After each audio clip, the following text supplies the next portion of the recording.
What should your marketing budget be? Now, I think this is going to be, it's going to be determined based on a variety of factors. One is your comfort level. Two is, I think the more you're dialed in to your numbers, the more confident that you're going to be, that you're going to get your return on investment. I was very comfortable with 12%. In fact, I would sometimes dabble with 15%. I was pretty dialed into my finances. You know, I We often had owners' workshops. I think we're required to do 4 a year, and you're in a room and you're with like 15 or 16 other basement waterproofing owners, and you're talking for hours. And one of the topics was, which I enjoyed, was think about 2025. And if you were to add a crew, how much more profit would you bring in if you added a crew? And so you have to figure out how many more dollars per month and for the year they would be bringing in. And then you have to work that through your financials. And one of the things that I think is very interesting is your general administrative expenses, for the most part, stay the same. The only There's one or two questions about whether you run insurance through G&A or you run it through your production on your finances.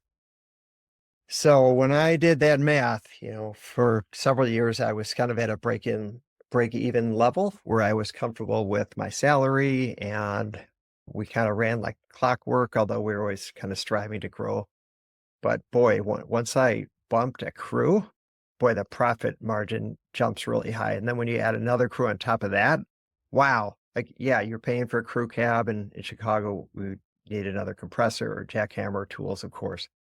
And then you have another crew of, 5, 6 people on a crew, and you need the leads to support that and the sales reps to sell. Um, but that infrastructure is all there. And yes, workman's compensation, like I was at 9.5% at one time. So these are all, I mean, if you start doing the math, you're going to be like, wow, this is something else. Now, that is all going to relate to how much you want to grow, because you've got to spend on marketing if you're going to want to grow. So if you go here and I'm just taking 10% of the 3 million, that's going to be $300,000 in the year. And that's a lot of money, isn't it? Like, it's funny. Sometimes we're shopping for something and we're trying to figure out how to save like 20 bucks, and we'll put like time and energy into it. But then $300,000, like, you better get a good return of investment for that amount of money. So you're going to need to figure out what your marketing budget is, and then you're going to need to go back to that one slide that I showed you that's going to show you what percentage of your business is in for each month, and you're going to apply it. Like I think we said, January's 5%. So you're going to take $300,000 times that by 5%, and that's your marketing budget for the month.